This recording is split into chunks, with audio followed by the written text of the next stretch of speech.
Ryan, let's talk today about a really interesting idea in both life and certainly in investing. It's a concept from a Polish philosopher about 50 years ago, but the concept is the map is not the terrain. This is really prescient for investors, but also people. We all build mental models.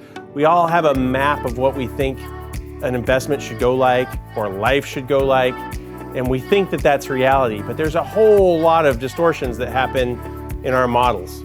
For example, let's start with a really easy one. I see people on Instagram, scrolling through Instagram, and everything they're seeing is like, this group's in Hawaii, or look at the kids, or whatever. But the point is, why are we not there? yeah, it's like, it's sort of psychological for humans to think that like, oh, that's the map. I should be in Hawaii, but there's a lot of challenges that come into that. I know we've talked about this a little bit, but this idea of it's like an archer who's shooting for a target. The target is, half a football field away, and it's this little target. We get focused on how do I hit the target? How do I get there? The target is actually the smallest point. Yeah. Everything but the target is the largest point. And so no matter how much mapping we do or modeling that we do to get that arrow to hit its target, there are all these external factors around that we may or may not be appropriately factoring in. But we are in the investing business, and that means we're in the map making business. Mm-hmm. Because before we invest in something, we make a map about it. What are all the things we map out? We map out rents, rent growth, exit cap rates, entry cap rates, pro forma year 1 through year 5, tenant profiles, CapEx spending, yep. CapEx spending, debt, bank environment. I mean, a key idea here is that we're turning a movie into a snapshot. Like a spreadsheet lives in time, an Argus model lives in time, but investing is a 3 to 7 year picture. Yeah. And it's a movie. Factors are going to come into it that you don't see at the moment you're making the spreadsheet. One way to say is, well, just be conservative. Absolutely. Another way to say is, let's break out what we have here as 5 key factors that create problems in building models. And our hope is that the people listening, as they make their models or examine our models, will look for distortions that are common. Well, yeah, and let's talk about one of them is definitely kind of psychological or mindset factors. Investing involves humans, and unlike a mathematical equation, there is all sorts of psychology that gets into how we invest and how we view the world. One common problem is that we have a series of successes in a row, and we think therefore the map or the model that we have is absolutely the perfect model, and we just need to keep replicating that model over and over again.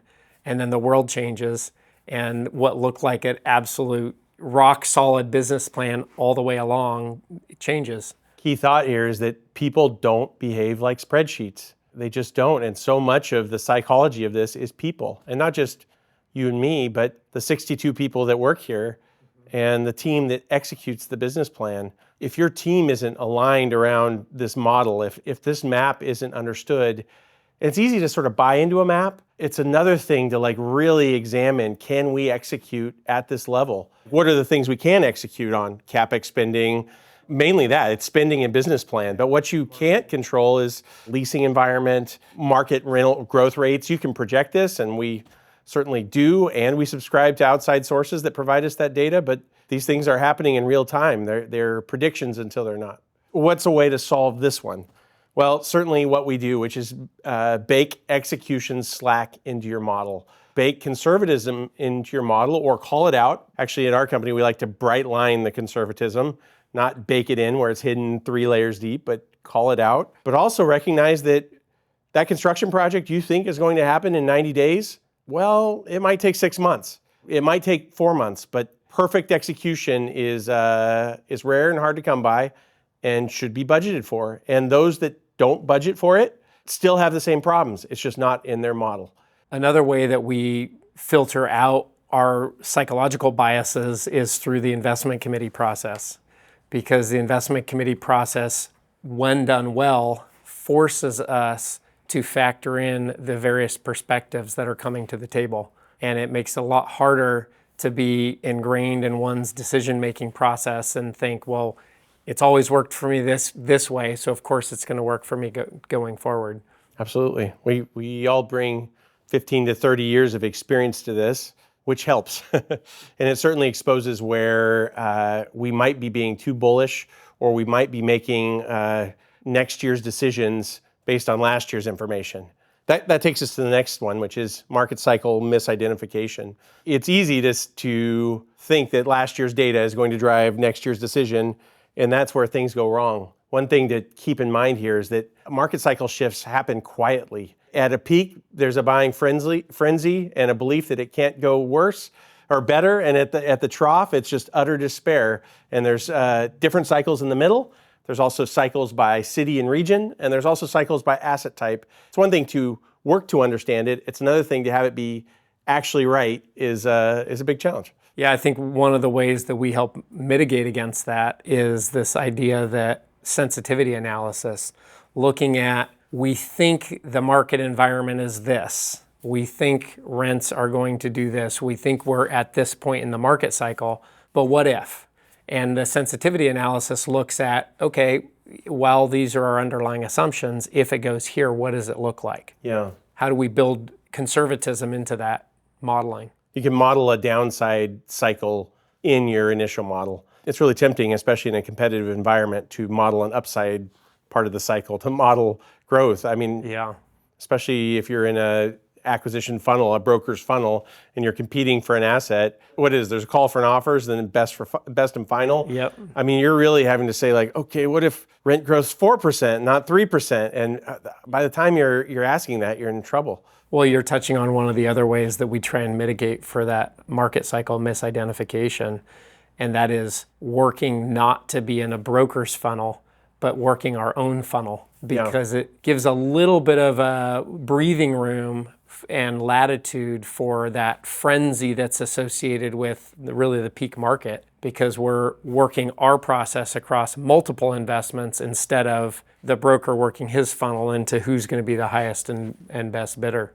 I love asking the question too, what's already changed that we're not accounting for? You know, like recessions, like you don't know a recession until afterwards when you see the data coming out. Like it's hard to call those changes, but always asking like, what has already changed that we aren't recognizing yet? What shift is happening right now or happened a month ago, for good or bad, that hasn't been acknowledged yet? That's an important question to ask. Well, and we touched a little bit on psychology and the fact that investing involves humans. And one of the other ways that we try to mitigate for misidentifying where we are in the market cycle is being as aware as possible of the general psychology of the market. You know, Howard Marks speaks to this pretty extensively. Buffett as well, you know, when people are frenzied, when it feels like you can't make a bad decision, you know, everything is good, that's the time that we try to add a little bit of conservatism into our modeling as best we can. And of course, the market cycle is working actively against that. And then the flip side is when it feels like doom and gloom and despair, that's when we try to add a little bit more resolve and conviction to our process to help mitigate for the broader, you know, market sentiment. I think a big part of what you're saying, and a big part of the map is not the terrain, is that our ideas and investors' ideas are different from reality. Reality doesn't care about your ideas. Reality doesn't know about your spreadsheet or your map or why you have it all figured out. And there are second order and third order forces that are coming into play and creating pieces of chaos in the future that are hard to call. And a big part of the map not being the terrain is, number one, building a good map, but number two, realizing that there better be a lot of conservatism in your map, but also that maps aren't perfect and that you're going to have to adjust the map. Because if you have the most conservative map in the world, guess what? You'll never buy a deal. But if your map is gospel, guess what? Reality doesn't care about your map. So somewhere between those two, you know, the first thing to do is be aware. Self-awareness and investing awareness are step one. Yeah. And if you're in a posture of ego, you're usually in trouble. And if you're in a posture of open-mindedness and resolve at the same time, holding both, you're usually in a position of strength. That kind of speaks to our third point about the map not being the terrain, and that's this idea of execution friction.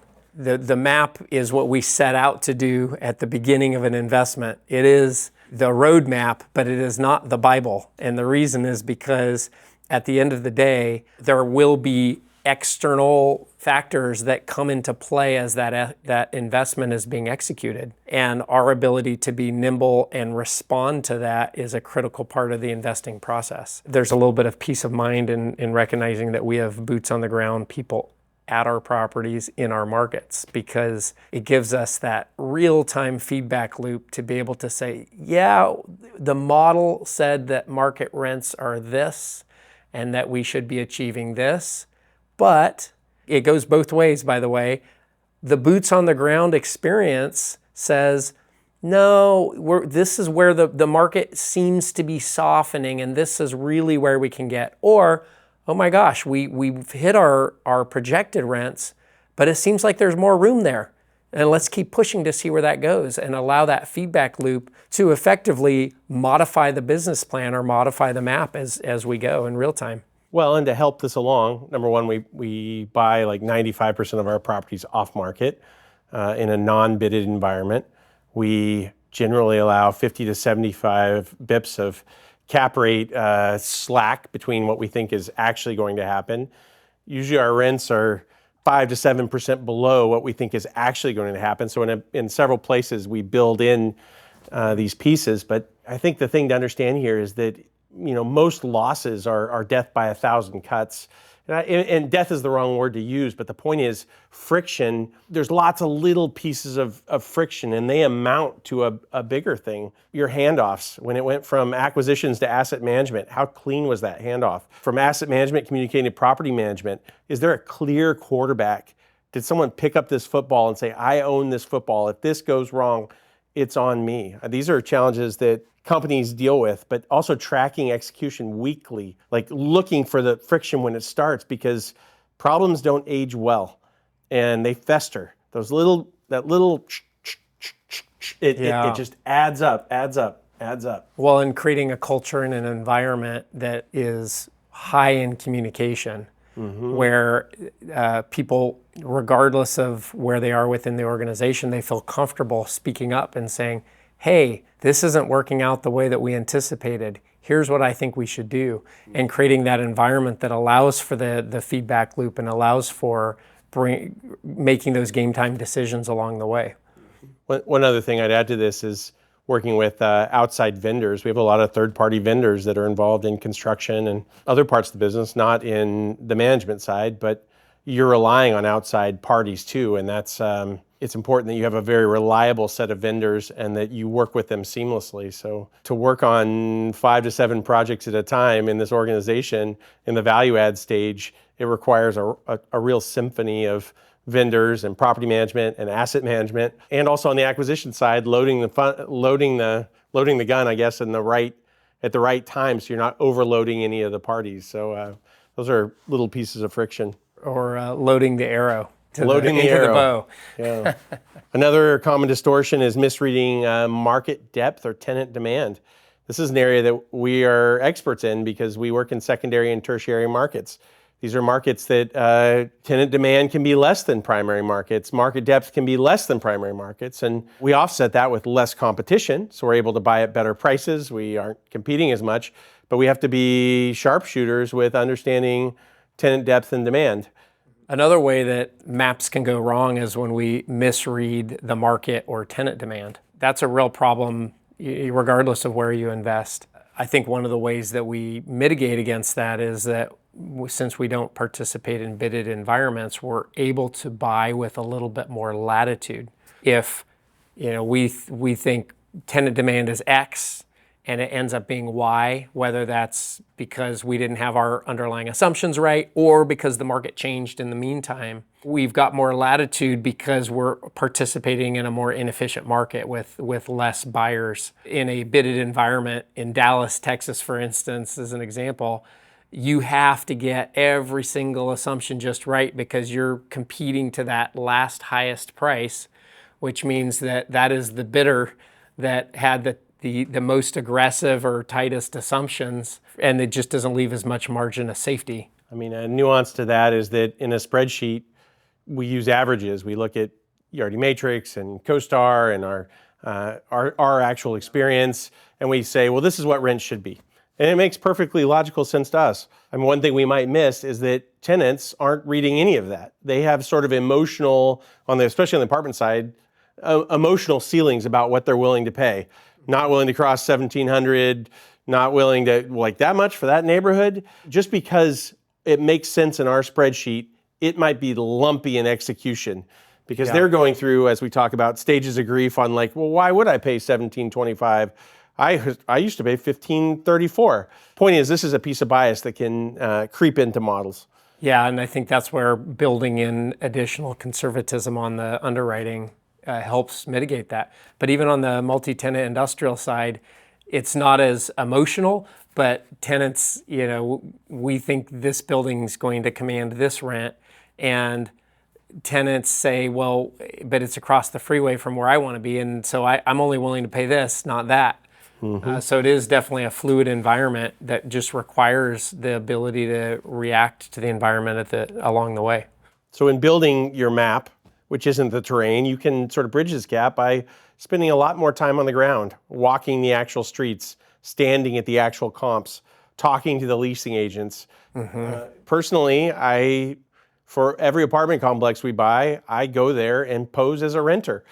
And I don't know how convincing I am always, but sometimes I walk into these places and they look at me like, I don't know. I say, hey, you got any one bedrooms? And I go through the whole process. And I was at one recently, and it's interesting. Like I walked in, I thought, I don't know if this is going to be convincing. It was definitely a workforce housing kind of on the upper scale. But I went in there and I got any one bedrooms, and before you know it, the leasing agent was like showing me photos and explaining all sorts of things. I left there understanding, the true vacancy, how long it took to lease things, the culture and feeling of the complex. This is certainly true when you walk multi-tenant industrial and you talk to people on the ground there too. It's surprising how much people will share, how open they are, and it's shocking how different. I would say you learn an additional third about the property and the market by being on the ground and actually walking and talking to people over what the data shows.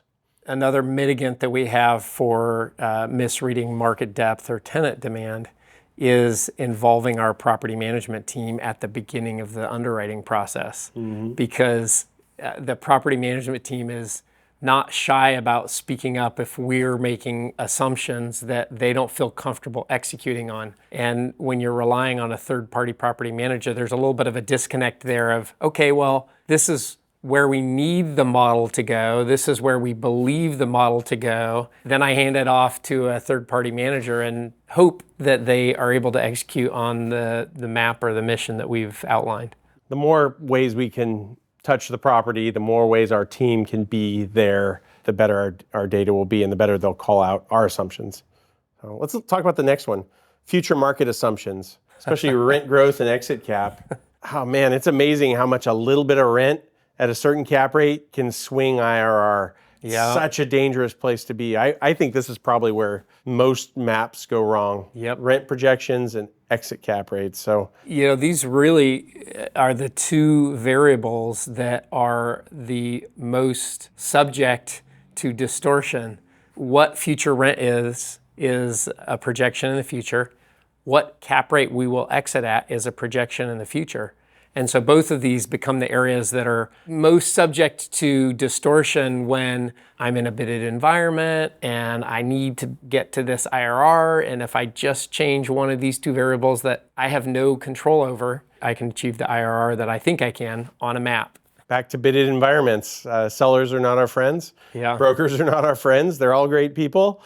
But you just must buy things right because so many things can go wrong when you don't. So there's always pressure to make that cap rate a little bit tighter. There's always pressure to make those rents a little bit higher. I'd like to say, well, just make them all really conservative. But you have to actually say, we have the discipline to say, what do we believe the actual market's going to be? What do we think that this really is? And also to ask plainly, where are we pushing rents too aggressively? How is that cap rate got a buffer in it from what we think reality will actually be? And also, what would happen if there was no rent growth? Does this model just blow up? Is it crater?